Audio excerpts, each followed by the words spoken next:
Et si tout ce que tu vis faisait partie d'un plan plus grand?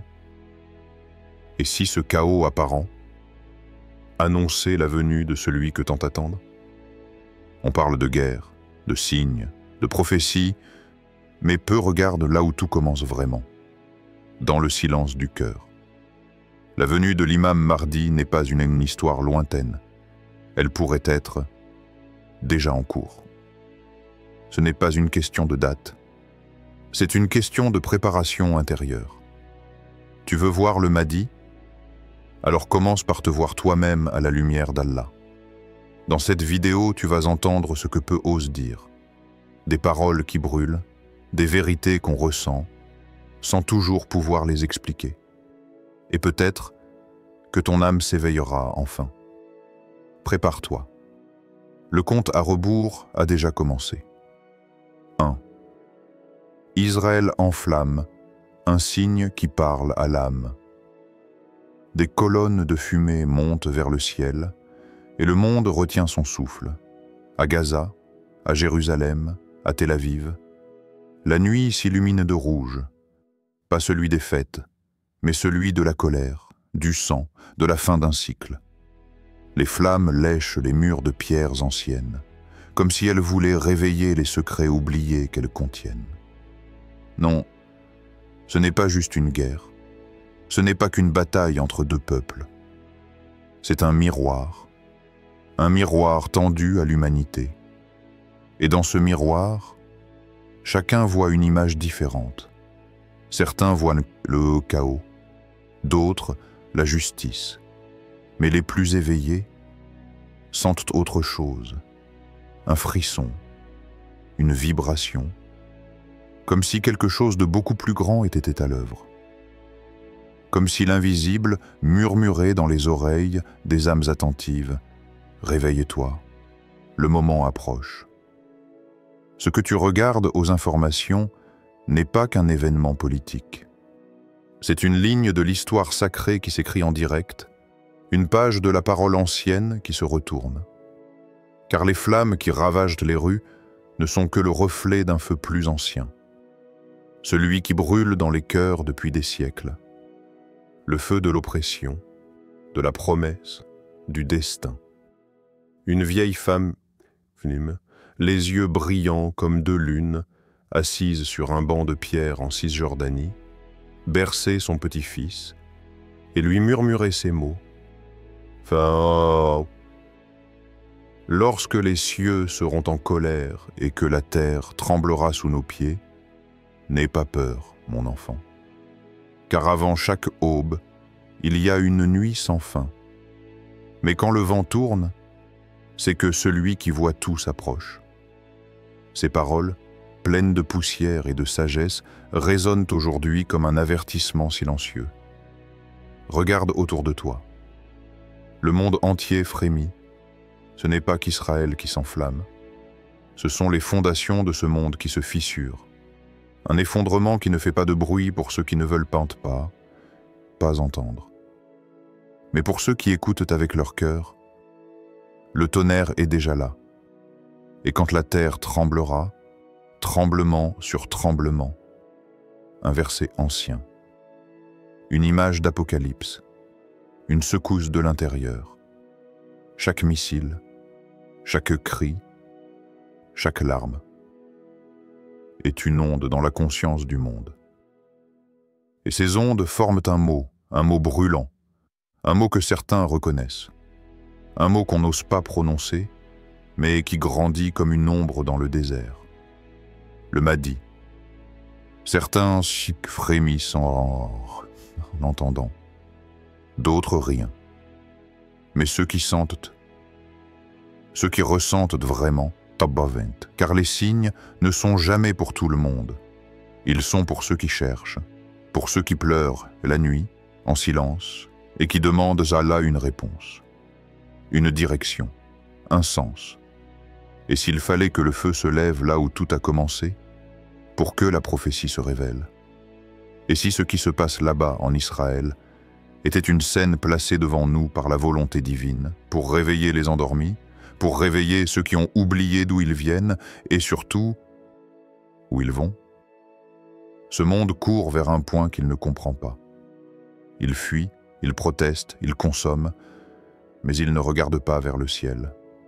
Et pourtant, le ciel est en train de parler. Et il parle par les flammes.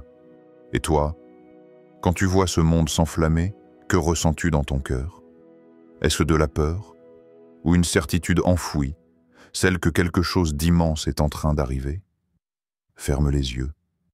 Imagine ce feu comme une lumière qui détruit ce qui est impur, pour révéler ce qui est pur.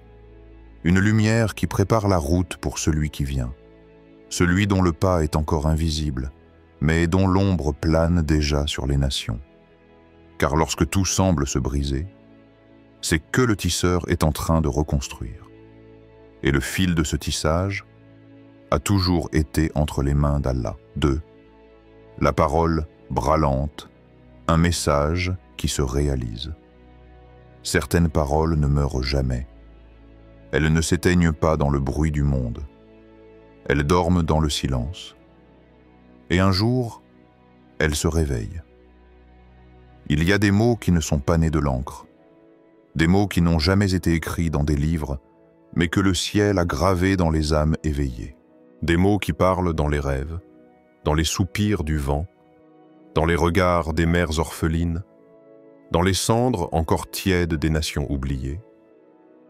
Ces paroles sont comme des braises enfouies sous la poussière du temps.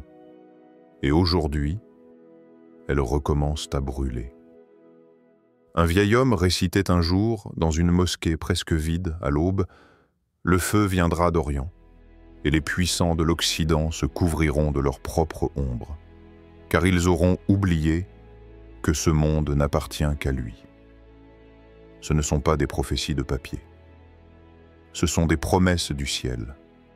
Les peuples oubliés, les poitrines serrées par la douleur, les mères sans fils, les exilés sans terre. Tous les cœurs brisés l'ont entendu un jour. Cette parole silencieuse, l'injustice ne durera pas. Le voile tombera, et ceux qui se croyaient immortels trembleront. Elle ne crie pas, elle ne s'impose pas, elle attend. Et quand vient son heure, elle embrase le monde. Dans les rues dévastées de Gaza, dans les quartiers effacés de Rafah, cette parole se lève comme une brume incandescente. Elle n'a pas besoin de micros ni de tribunaux. Elle traverse les frontières. Elle entre dans les palais et dans les prisons. Elle murmure au cœur « Je suis revenu ». Un homme racontait « Dans mon rêve, j'étais seul dans le désert. Le ciel s'ouvrait comme une cicatrice. Des lettres en feu tombaient sur la terre, mais elles n'atteignaient pas ceux qui priaient en silence. Une voix m'a dit « La parole est revenue, et cette fois, personne ne pourra l'éteindre. » Ce n'était pas une vision de terreur. C'était une révélation, une prise de conscience que ce monde, malgré toutes ses armes, ses satellites et ses murailles, ne peut rien contre la vérité d'Allah. La parole brûlante, ce n'est pas seulement un avertissement. C'est un rappel que le mensonge peut faire du bruit, mais la vérité fait trembler les murs du silence, et elle se réalise. Maintenant, dans le secret du monde, dans l'éveil de ceux qui pleuraient hier, dans l'insomnie des cœurs sincères, dans le souffle des jeunes qui ne veulent plus vivre dans l'illusion, dans les veillées d'Algérie, du Yémen, de Syrie, du Sénégal, de partout. La promesse d'Allah, la vérité est venue et le mensonge s'est évanoui, résonne comme un tambour dans l'invisible. Ce ne sont pas des versets figés dans un livre sacré qu'on lit sans y croire. Ce sont des forces vivantes. Elles s'incarnent, elles se déplacent à travers les siècles et elles choisissent leur moment. Et toi qui écoutes, toi qui doutes parfois, mais qui ressens une brûlure dans la poitrine quand tu vois le monde s'effondrer, tu sais que cette parole est là, tu la portes. Depuis l'enfance peut-être. Quelle parole résonne en toi depuis ton enfance? Celles de la peur ou celles de l'espoir divin? Celles qui disent « Tu n'y arriveras pas, tu es seul » ou celles qui soufflent dans le secret de la nuit « Je suis avec toi ». Patiente, l'heure viendra. Tu as déjà entendu cette voix, une nuit où le sommeil ne voulait pas venir. Peut-être que personne ne t'a cru. Peut-être que tu l'as oubliée, mais elle est là. Elle n'a jamais disparu, car la parole d'Allah ne s'éteint pas. Elle sommeille dans les cœurs purs. Et un jour, quand le monde penche vers le mensonge, elle revient. Et cette fois, elle brûle tout ce qui n'est pas vrai. 3. L'ombre du mardi. Il est déjà parmi nous. Il y a des présences qu'on ne voit pas. Elles ne frappent pas aux portes. Elles passent comme une brise chaude qui fait frissonner l'âme sans qu'on sache pourquoi. Le Mahdi n'a pas besoin d'apparaître pour exister. Il n'a pas besoin d'annoncer sa venue pour agir. Il n'a pas besoin d'être acclamé pour guider. Peut-être est-il là, non pas dans les foules, mais dans le silence d'un regard, dans la sagesse d'un inconnu, dans la décision courageuse d'un jeune homme qui choisit la justice plutôt que la haine. Certains disent « Nous attendons qu'il se manifeste ».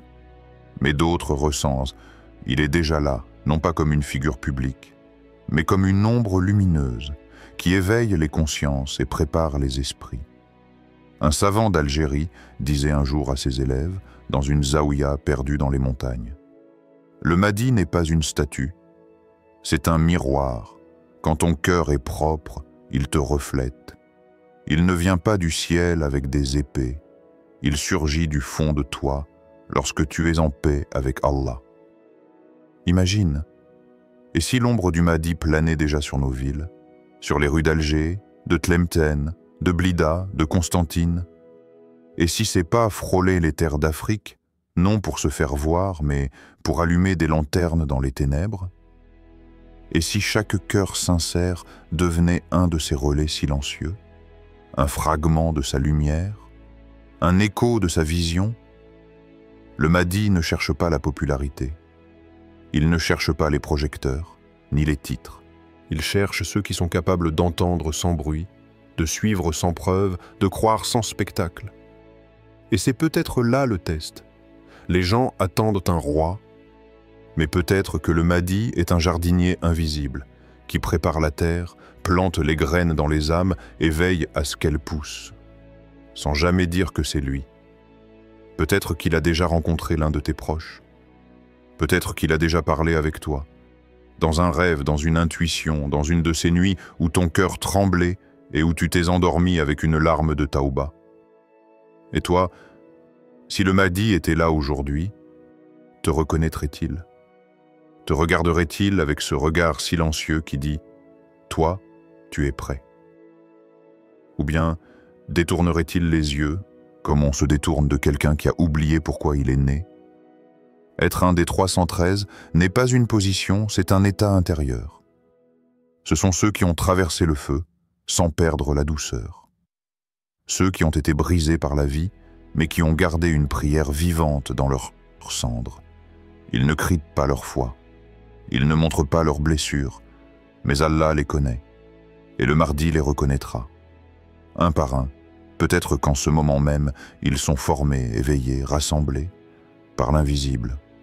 Peut-être que chaque douleur que tu traverses, chaque combat intérieur, chaque larme que tu caches, fait partie de ton initiation, et tu ne le savais pas. Et nous avons envoyé des avertisseurs, mais peu les ont écoutés. Ces avertisseurs n'étaient pas toujours des prophètes.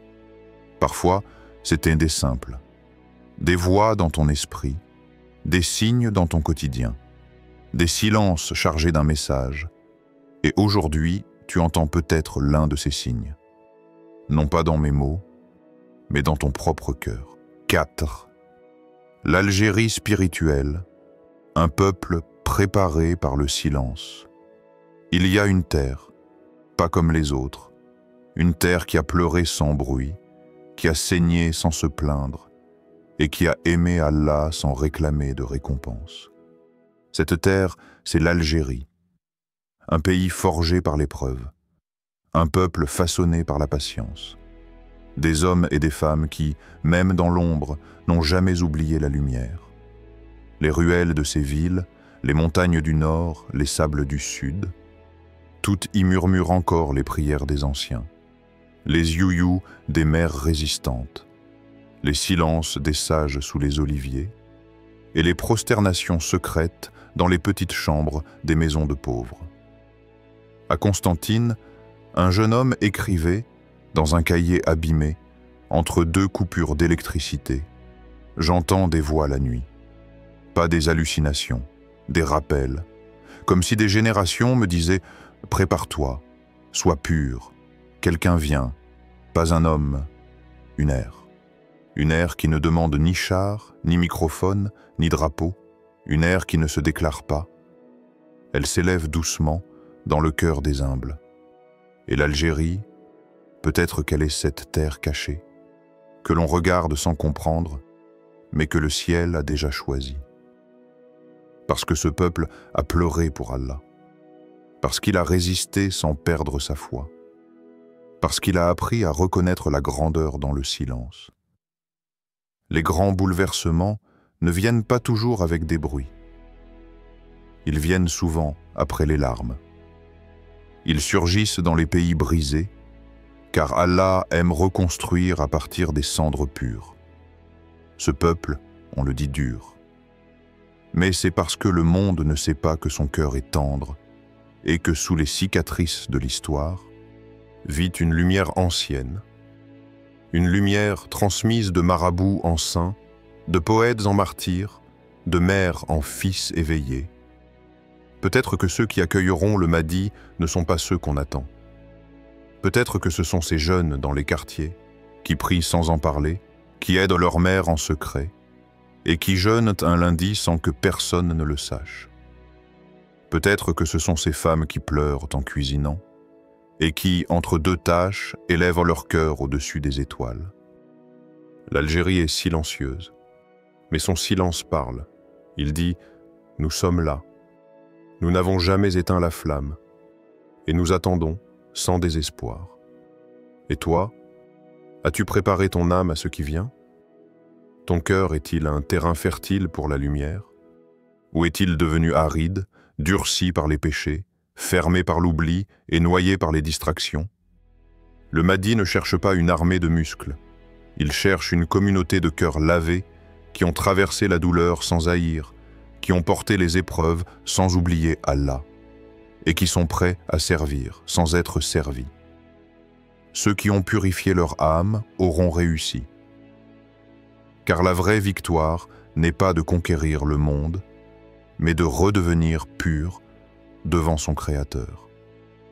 Et peut-être qu'au moment où tout semblera perdu, là où le monde n'attendra plus rien, une lumière surgira. Et l'Algérie ne sera pas surprise, parce qu'elle l'attendait depuis longtemps, dans le silence, dans les prosternations et dans l'amour d'Allah. 5. Le compte à rebours spirituel. Prépare ton intérieur avant l'extérieur. Tout le monde parle de la fin du monde, mais peu se demandent « Et si c'était la mienne, qui approchait ?» Les signes sont là, oui. Les conflits, les tremblements, les promesses anciennes qui prennent vie. Mais le vrai compte à rebours, ce n'est pas celui des horloges du monde. C'est celui de ton cœur. Il y a un jour où ton âme va s'éteindre, avant même que ton souffle ne s'arrête. Un jour où tu regarderas tout, mais tu ne verras plus rien. Pourquoi? Parce que ton regard intérieur s'est fermé, parce que ta lumière s'est éteinte, parce que tu as oublié l'essentiel, te préparer à l'invisible. Un vieil homme, assis dans l'ombre d'une mosquée, disait un jour « Le Mahdi peut venir 1000 fois, marcher dans ta rue, prier derrière toi, mais si ton cœur ne l'a pas reconnu, c'est comme s'il n'était jamais venu. » Et cette phrase reste gravée. Elle te suit dans le silence. Parce qu'elle est vraie. Tu peux lire tous les livres, regarder toutes les vidéos, partager toutes les citations. Mais si ton âme est vide, si ton cœur est trop lourd, si ta langue prononce le nom d'Allah sans que ton être ne frémisse, alors tu dors debout. Et le Mahdi ne réveille que ceux qui ont déjà commencé à se réveiller eux-mêmes. Le feu d'Israël, les ombres qui avancent dans le monde, les paroles qui s'accomplissent une à une. Tout cela ne sert qu'à une chose, te secouer de l'intérieur. La fin ne commence pas à Jérusalem. Elle commence en toi, dans ton regard, dans tes décisions, dans cette nuit où tu luttes contre toi-même pour ne pas ouvrir un écran mais un tapis de prière. Tu veux voir des miracles? Regarde un homme qui pardonne. Regarde une femme qui se relève après avoir chuté 1000 fois. Regarde un jeune qui lutte contre ses passions dans l'ombre. Voilà les véritables préparés. Ils ne portent pas d'armure, mais ils ont dompté leur ego. Ils n'ont pas de titre, mais Allah les connaît par leur sincérité. Le vrai combat ne sera pas sur les champs de bataille. Il sera dans les cœurs. Quand le Mahdi appellera, tu n'entendras pas de cornes de guerre, mais une voix dans ton âme qui dira « C'est le moment, sois prêt ». Et toi, qu'as-tu réellement préparé? Pas dans tes discours, pas dans tes réseaux, mais dans le silence de ton cœur. Là où seul Allah voit. As-tu purifié ton intention? As-tu pleuré pour tes péchés? As-tu pardonné à ceux qui t'ont blessé? As-tu aimé Allah plus que ton confort? Parce que ce n'est pas ton apparence qui sera jugée. Ce ne sont pas tes likes. Ce ne sont même pas tes œuvres visibles. C'est ce que tu es devenu dans les moments où tu étais seul avec Allah, sans bruit, sans spectateur, juste toi et lui. Et quiconque aura craint de comparaître devant son Seigneur et aura contenu son âme de la passion, alors le paradis sera son refuge. Surat An-Nazi'at 69, 40 et 41. Voilà le test final, pas la guerre, mais la maîtrise de toi-même. Et si ce compte à rebours est réel, alors chaque jour qui passe est une page en moins. Chaque nuit, une opportunité perdue ou saisie. Car le Mahdi n'est pas une fin. Il est un début. Mais seuls ceux qui auront fait le ménage à l'intérieur pourront l'accueillir à l'extérieur. Tout ce que tu as entendu aujourd'hui n'était pas fait pour te divertir, mais pour t'ébranler de l'intérieur. Si la parole est revenue, si l'ombre du Mahdi est déjà là, si des cœurs en Algérie ou ailleurs commencent à vibrer, alors il ne reste qu'une seule question. Es-tu prêt? Pas dans tes apparences, mais dans la profondeur de ton âme. Car le Mahdi ne choisira pas les plus visibles, il choisira les plus éveillés, Ya Allah. Purifie nos cœurs avant que tu purifies le monde. Éveille en nous la lumière avant que les ténèbres ne tombent. Et fais de nous, si tu le veux, ceux qui seront debout, quand tout le reste s'effondrera. Amen.